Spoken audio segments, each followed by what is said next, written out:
Fala pessoal, tudo bem com vocês? Vamos projetar o majestoso entre São Paulo e Corinthians no Morumbi deste domingo? O Timão vai ter a volta do Fausto Vera e tem um desafio importante também nesse jogo. Já o Tricolor confirmou um reforço e quer mais. Como chegam as duas equipes? A minha análise a partir de agora nesse vídeo. Chega mais, eu sou o Chico Garcia, inscreva-se no canal e vamos juntos!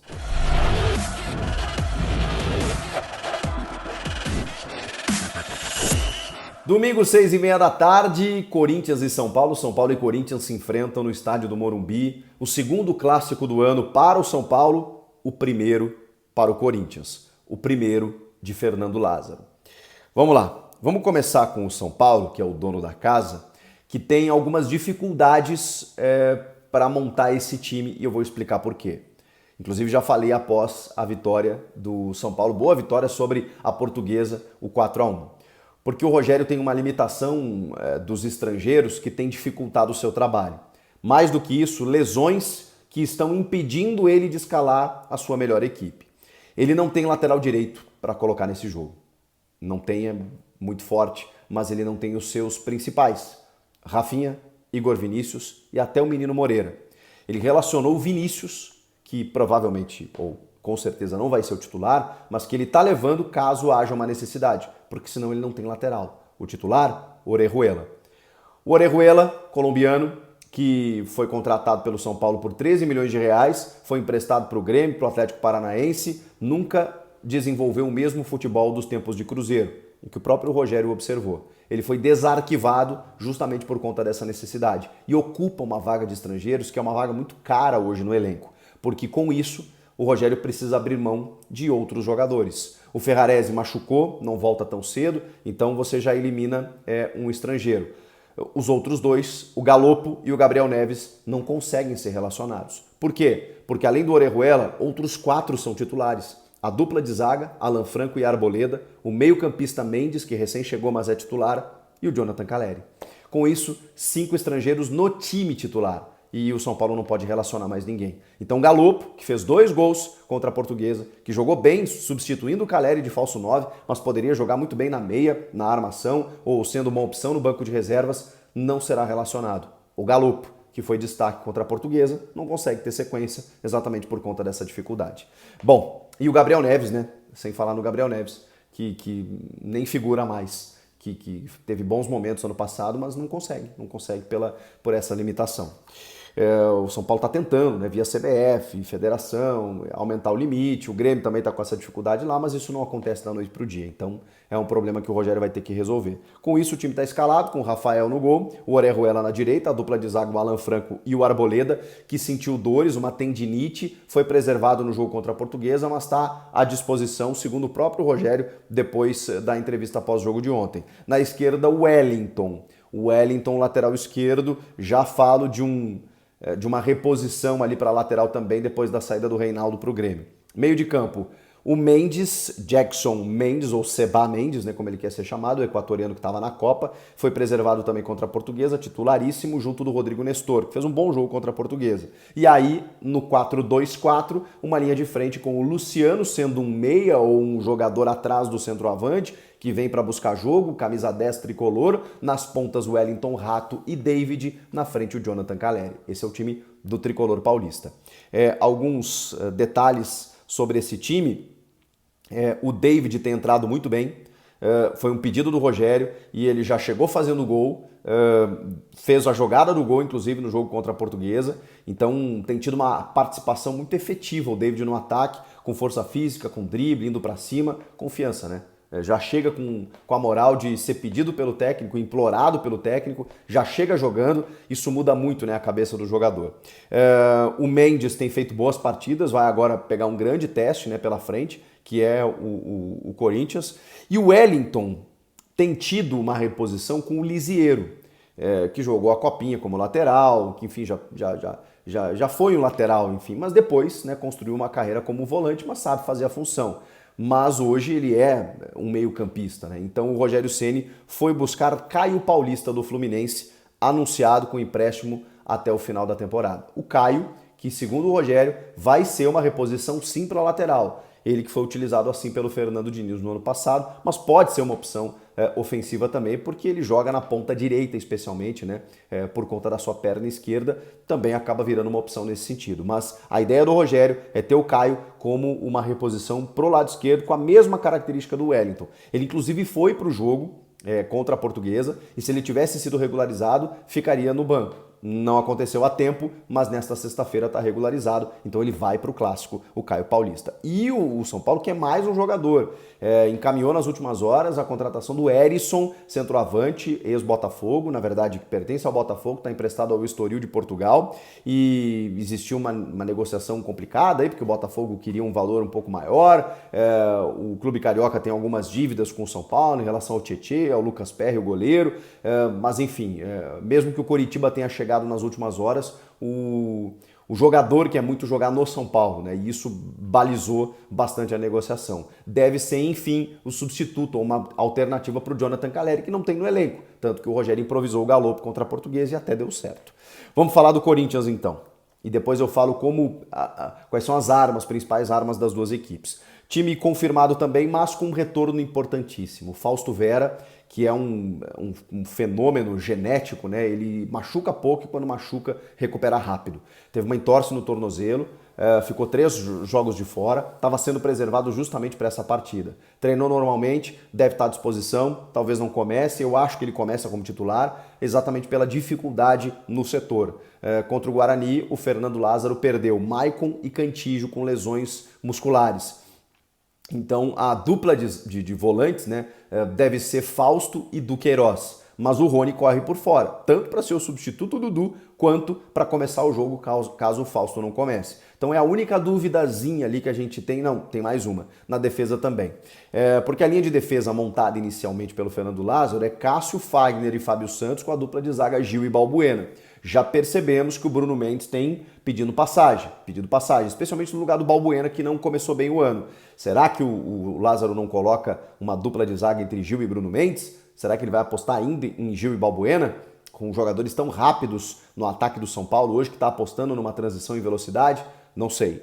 Tem essa dúvida para mim do Bruno Mendes ou do Balbuena, e depois no meio de campo aí por uma questão mais física do Fausto Vera ou do Rony. Depois, dali pra frente, o Adson jogando por dentro, com o Renato Augusto sendo o craque e o armador do time, e a dupla de ataque, Roger Guedes e Yuri Alberto. Um tabu que dura desde 2017, 6 anos que o Corinthians não vence o São Paulo no Morumbi. O último jogo foi aquele 2-0, com o famoso fair play do Rodrigo Caio, né? Em que o Jô chega na disputa, ali o goleiro acho que era o Renan Ribeiro, e o árbitro Luiz Flávio de Oliveira dá um amarelo pro Jô, e o Rodrigo Caio se acusa, não fui eu que atingi o goleiro, né? E aí ele retira o cartão. O Rogério Ceni ficou pistola naquela época, né, com isso. Enfim, deu o que falar. Foi a última vez que o Corinthians venceu o São Paulo no Morumbi, e foi num Paulistão. 6 anos de lá para cá, 11 jogos com 7 vitórias do São Paulo e 4 empates, ou seja, uma supremacia tremenda do tricolor. Mesmo com o São Paulo num momento não tão bom, houve uma vantagem. Até porque o Corinthians não tem só o desafio do tabu, tem o desafio de jogar bem fora de casa, o que não acontece há algum tempo. O Corinthians do Silvinho tinha esse problema, o Corinthians do Vitor Pereira teve esse problema e o do Lázaro começou tendo esse problema, né? Porque a gente tem alguns jogos aí em que o Corinthians teve dificuldades já nesse começo de temporada. Bom, já escalei as equipes, já falei dos desafios, né? Especialmente o do Corinthians, por tentar romper, né, essa dificuldade que é jogar fora de casa. E o São Paulo, por conta essa questão dos estrangeiros e dos desfalques, enfim, com lesão, de todo o problema, né, desenhado aí pelo Rogério Ceni. Tá, Chico, mas aí, o que vai acontecer no jogo? É óbvio que eu não sei. O que eu sei o Corinthians leva vantagem no meio de campo, na construção de meio, especialmente por um jogador. A gente está falando do Renato Augusto, né? Ele desequilibra a balança.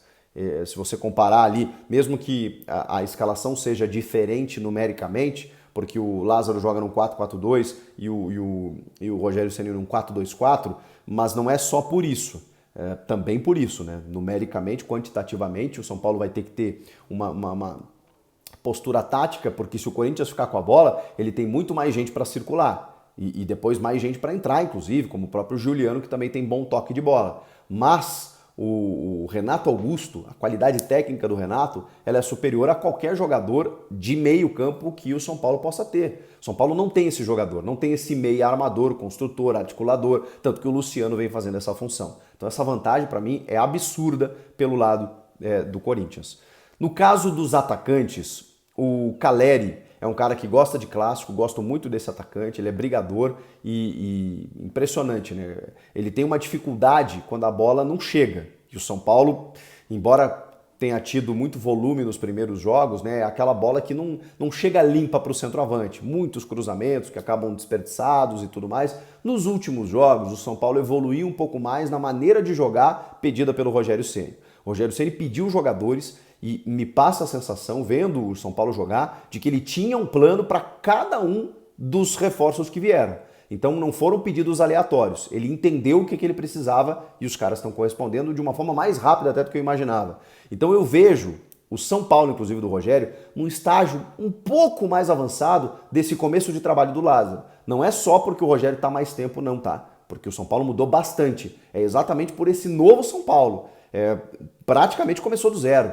E aí eu vejo o São Paulo mais evoluído, no sentido de jeito de jogar. O Lázaro ainda está tentando encontrar se é esse meio campo, se é esse esquema tático, se é jogar a bola nos atacantes. Ele está colocando os laterais subindo um pouco mais, mas está dando algumas brechas defensivas. Defensivamente o São Paulo está muito mais seguro, com o Alan Franco e o Arboleda. O Beraldo, inclusive, fez um jogaço contra a Portuguesa, pode ser uma baita opção. Pode ser que ele adote os 3 zagueiros para liberar o Orejuela da lista de estrangeiros e aí ele pode relacionar o Galo, é uma possibilidade também. E no caso do Corinthians, o Yuri Alberto é um cara extremamente competente, um dos melhores do Brasil na posição, e o Roger Guedes começou muito bem o ano também.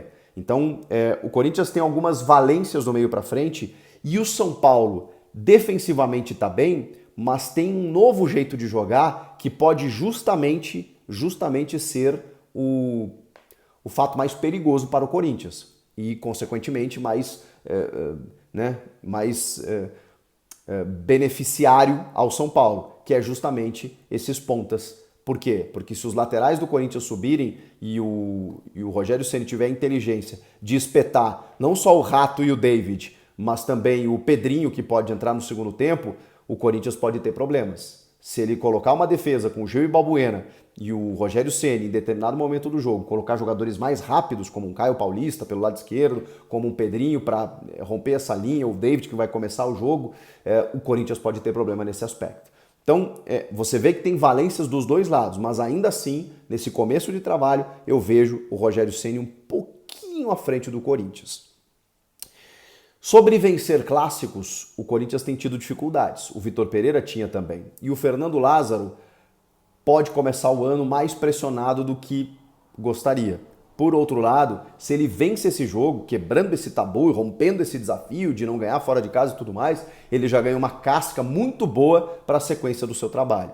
O Rogério Ceni, a gente sabe da solidez do trabalho dele, né, no clube inclusive, não acho que uma derrota ou uma vitória vá mudar a vida do Rogério. Agora, facilita porque consolida uma ideia de jogo que ele está tendo para esse início de ano e que está sendo bem aceita, está sendo bem entendida e está sendo bem executada. Claro que agora chegou o primeiro teste. Eu sei que vocês querem meu palpite, eu quero de vocês também aqui nos comentários. Eu, lá no Jogo Aberto da Band, apostei num 2-2, um jogo bem movimentado, bem disputado, mas terminando no empate. Não é muro, não, é só um machismo do que eu acho que vai acontecer no jogo, entre duas boas equipes, bons testes, mas de começos de novas ideias. Então, natural que a gente tenha uma oscilação, até mesmo uma desconfiança, né, para saber para que lado vai. Não vejo um time chegando muito melhor que o outro. Vejo o São Paulo numa ideia de jogo um pouquinho mais consolidada do que o Corinthians do Lázaro nesse momento, pelo menos até então.